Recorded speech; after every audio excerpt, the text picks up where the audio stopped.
This is a Sage Story.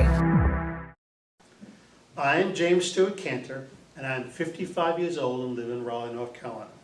I am Jewish and I have gone through my coming out process. I've had a number of interesting interactions between rabbis and myself. The first was with a rabbi who I socialized with at a gay bar. The last being with my current rabbi who did his internship at a gay and lesbian synagogue in LA. But the story I'd like to share with you was with my rabbi who I spiritually grew with in Annapolis, Maryland during the 1990s. My partner and I moved to an apartment which is right across the street from the Orthodox synagogue. Often when I would take my pet dog RuPaul for a long walk, he would take me across the street to Kneth Israel. So after a few weeks, I decided it was time to see what it was like inside. One Saturday morning, I put on my best suit and tie and entered into the world of Orthodox Judaism.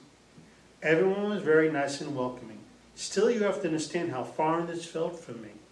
In the past, I've attended conservative and reformed synagogues, but never an Orthodox synagogue, which is the most traditional of the three branches.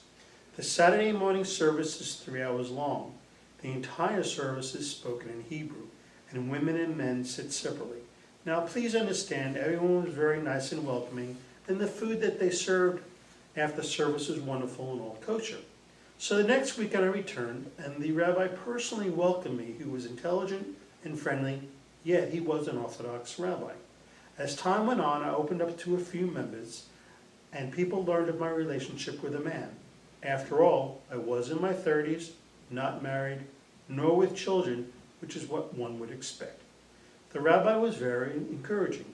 He even asked me to come up front and say the prayer before the Torah, the 5 books of Moses, which is considered an honor. As the months wore on, I felt more comfortable and was well liked by the congregation.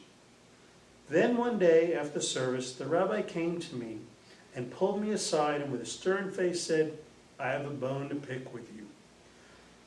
"What is it, Rabbi?" I said to him. And he said, "Why did you not tell me you were partnered?" "Well, Rabbi Klein, I did not think you would understand." Well, Rabbi Klein did understand. In fact, he invited me and my partner, who is Catholic and me, to have lunch with him and his family at his home.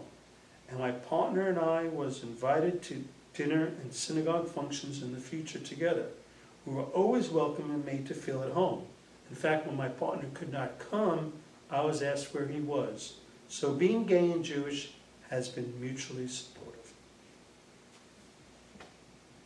Share your story at sageusa.org/Sage Story.